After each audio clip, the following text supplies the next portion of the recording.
नमस्कार दोस्तों, मैं हूं अतुल सिंह। वित्तीय दुनिया में आज का दिन कई मायनों में दिलचस्प रहा। एक तरफ ग्लोबल बाजारों में तेल और जियोपॉलिटिक्स ने गर्मी बढ़ाई, वहीं भारत में कॉर्पोरेट अर्निंग्स, फिनटेक रेगुलेशन और रूरल डिमांड ने एक नई दिशा का संकेत दिया। तो आइए अगले कुछ मिनटों में समेटते हैं पूरे दिन की आर्थिक हलचल। आपकी अपनी आवाज़ में इन्वेस्ट कर लो भाई फाइनेंशियल बुलेटिन। पहले हम बात करेंगे ग्लोबल और जियोपॉलिटिकल बज की। अमेरिका और यूरोप ने रूस पर नए एनर्जी सैंक्शंस लगाए हैं।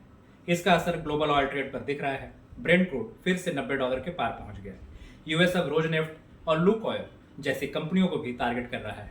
भारत के लिए चुनौती ये है कि नयारा एनर्जी और रिलायंस को रूस से सस्ता तेल मिलना मुश्किल हो सकता है। ओपेक ने सप्लाई कट को लेकर वार्निंग दी है। अगर कीमतें फिर से गिरने लगी तो वे प्रोडक्शन घटाने को तैयार हैं। एनर्जी एक्सपर्ट्स कह रहे हैं कि ग्लोबल इन्फ्लेशन का प्रेशर अभी खत्म नहीं हुआ है। टेस्ला का Q3 प्रॉफिट 18% गिरा, हालांकि सेल्स रिकॉर्ड हाई है। ईवी डिमांड बढ़ रही है पर मार्जिन स्क्वीज जारी है। इलॉन मस्क ने कहा है हम एग्रेसिव प्राइसिंग नहीं छोड़ेंगे। चाइना अब सोलर मॉडल्स की तरफ कुछ सप्लाई भारत से ले रहा है, क्योंकि साउथ चाइना सी रूट्स में शिपिंग डिले बढ़ गए हैं। इससे इंडियन सोलर मैन्युफैक्चरर्स जैसे वारिस, विक्रम सोलर, प्रीमियम एनर्जी को फायदा हो सकता है। पैरामाउंट और वार्नर ब्रदर्स डिस्कवरी के मर्जर टॉक्स तेज हो गए हैं। हॉलीवुड के लिए यह सबसे बड़ा कंसोलिडेशन मूव हो सकता है। अब भारत की अर्थव्यवस्था और नीति दिशा। MSME credit guarantee scheme Q4 तक लॉन्च होने की उम्मीद है। 48,000 करोड़ रुपए की नई गारंटी से छोटे व्यवसायों को कोलेटरल फ्री लोन्स मिलेंगे। सरकार चाहती है कि FY26 तक क्रेडिट पेनिट्रेशन 18% तक पहुंचे।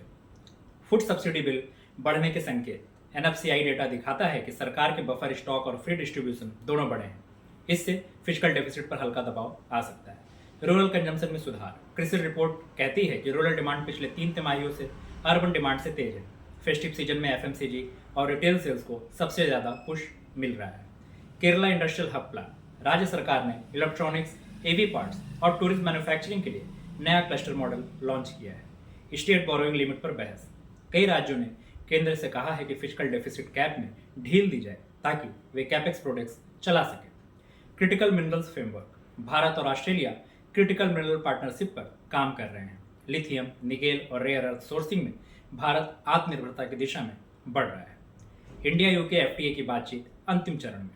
टेक्सटाइल और ऑटो कंपोनेंट्स पर टैरिफ कट का फैसला जल्द आने वाला है। इससे भारत के एक्सपोर्ट नंबर्स में Q1 FY27 तक तेजी आने की उम्मीद है। अब बात करते हैं बैंकिंग और फिनटेक फ्रंट पर। यस बैंक का कॉन्फिडेंस बढ़ा है। सीईओ ने कहा है हम डिपॉजिट को एडवांसेस से तेज बढ़ा रहे हैं। रिटेल बुक मजबूत हो रही है। एनआईएम स्टेबल है और कॉस्ट टू इनकम रेशियो घटा है। Jammu and Kashmir bank Q2 में मार्जिन थोड़ा सुधरा है। एनपीए कंट्रोल में है, लेकिन प्रोविजनिंग भी बढ़ी है। मैनेजमेंट का focus north based retail expansion है। आरबीआई की नई तैयारी। 2026 से सभी ओटीसी डेरिवेटिव ट्रेड्स को सेंट्रलाइज्ड एफयूटीआई सिस्टम से ट्रैक किया जाएगा। मतलब ट्रांसपेरेंसी और सिस्टमिक स्टेबिलिटी दोनों बढ़ेगी। Nominee rule simplified. अब ग्राहक अपने 4 बैंक अकाउंट तक एक ही नॉमिनी लिंक कर सकते हैं। डिजिटल लेंडिंग ओवरसाइट बढ़ेगा। आरबीआई फिनटेक्स को क्वार्टरली डेटा सबमिशन और टाइटर केवाईसी फ्रेमवर्क में लाने जा रहा है। Credit card market update. SBI, HDFC, ICICI और एक्सिस चारों के पास मिलकर 80% मार्केट शेयर है। आरबीआई के मुताबिक इस साल 10 करोड़ नए कार्ड जारी हुए हैं। यूपीआई ट्रांजैक्शन अब 86% डिजिटल पेमेंट का हिस्सा है। साल 2024-25 में 100 अरब से अधिक ट्रांजैक्शन हुए। भारत अब दुनिया का सबसे बड़ा रियल टाइम पेमेंट इकोसिस्टम है। अब बात करते हैं कॉर्पोरेट अपडेट्स, कंपनियों का हाल। एचयूएल यानी हिंदुस्तान यूनिलीवर रेवेन्यू 2% बढ़ा 16,061 करोड़ पर। मार्जिन 23.2% रहा। PAT 2694 crore. Colgate Palmolive profit 327 crore, 17% की गिरावट। प्रीमियम सेगमेंट कॉस्ट प्रेशर में पर रूरल ट्रैक्शन अच्छी है। जेएसडब्ल्यू स्टील चेन्नई में स्क्रैप रिसाइकलिंग यूनिट शुरू। सर्कुलर इकोनॉमी पर फोकस। डोमेस्टिक डिमांड स्टेडी है, एक्सपोर्ट मार्जिन थोड़ा दबाव में। हीरो मोटोकॉर्प और टीवीएस मोटर दोनों प्रीमियम और इलेक्ट्रिक सेगमेंट्स में आक्रामक हैं। टीवीएस मिलान में नॉर्दर्न मोटरसाइकिल अनवील करेगी। Global branding push. Oberoi realty Q2 में सेल्स बुकिंग मजबूत रही। FY26 में हाउसिंग डिमांड रिवाइवल का फायदा मिलेगा। टाटा टेक्नोलॉजीज अब यूएस ऑपरेशंस में ज़्यादा लोकल हायरिंग करेगा ताकि वीज़ा डिपेंडेंसी घटे। डिफेंस डिजाइन, ईवी इंजीनियरिंग और एम्बेडेड सॉफ्टवेयर सॉल्यूशन में तेज ग्रोथ। आईटीसी Q2 में सिगरेट बिजनेस स्टेबल है, लेकिन होटल्स और एफएमसीजी ने मार्जिन सुधारे हैं। कंपनी का एग्री बिजनेस अगले साल एक्सपोर्ट फोकस पर बढ़ेगा। वेदांता और Hindustan zinc metal prices global level पर स्टेबल हैं, लेकिन एनर्जी कॉस्ट घटने से मार्जिन सुधर सकते हैं। Reliance Jio broadband subscriber base record level पर पहुंच चुका है। एआरपीयू स्टडी है और इंटरप्राइज सेगमेंट में रेवेन्यू पिकअप दिख रहा है। सागर सीमेंट्स Q2 में वॉल्यूम ग्रोथ 15%, लेकिन फ्यूल कॉस्ट से प्रेशर। कंपनी का FY26 टारगेट 8 MTPA कैपेसिटी का है। अब बात करते हैं टेक्नोलॉजी और स्टार्टअप दुनिया की। यूनिफोर ने MDP और एनवीडिया से $260 मिलियन की फंडिंग जुटाई है। अब वैल्यूएशन $2.5 बिलियन पर है। वाजीरैक्स $230 मिलियन के क्रिप्टो ब्रीच के बाद ऑपरेशंस फिर से शुरू कर रहा है। कंपनी ने कहा अब पूरी तरह सिक्योरिटी कंप्लायंट है। Deep fake regulation rules notified. DOT और मेटी ने टेक इंडस्ट्री की आपत्ति के बावजूद नए साइबर नॉर्म्स लागू किए हैं। अब प्लेटफॉर्म्स को मंथली कंप्लायंस रिपोर्ट देनी पड़ेगी। OpenAI एटलास ब्राउजर लॉन्च हुआ है। अब AI ब्राउजिंग का नया दौर शुरू हो रहा है। एटलास क्रोम जैसा नहीं बल्कि पर्सनलाइज्ड वेब एक्सपीरियंस देता है। AI first startups versus legacy IT। Bharat में अब जेन AI firms traditional outsourcing model को चैलेंज कर रहे हैं। इन्वेस्टर्स अब ऑटोमेशन ड्रिवन स्टार्टअप्स में ज़्यादा पैसा लगा रहे हैं। अमेजन इंडिया का नया strategy focus, cost optimisation, regional warehouses automation और 10% logistic cost cut. Chakr innovation deep tech Delhi based startup ने इमिशन रिडक्शन टेक को यूरोपियन पेटेंट दिलाया है। इंडिया के लिए बड़ा सस्टेनेबिलिटी सिग्नल।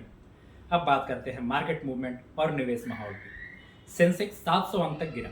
निफ्टी करीब 25,200 पर बंद हुई। प्रॉफिट बुकिंग हुई। हाई वैल्यूएशंस और FII आउटफ्लो इसका कारण बने। लेकिन डोमेस्टिक फंड्स स्टडी है। लॉन्ग टर्म इन्वेस्टर्स के लिए हेल्दी करेक्शन है। FII ने 2100 करोड़ की बिकौली की, जबकि DI ने 1750 करोड़ की खरीदारी की। वोलेटिलिटी इंडेक्स 2% ऊपर है।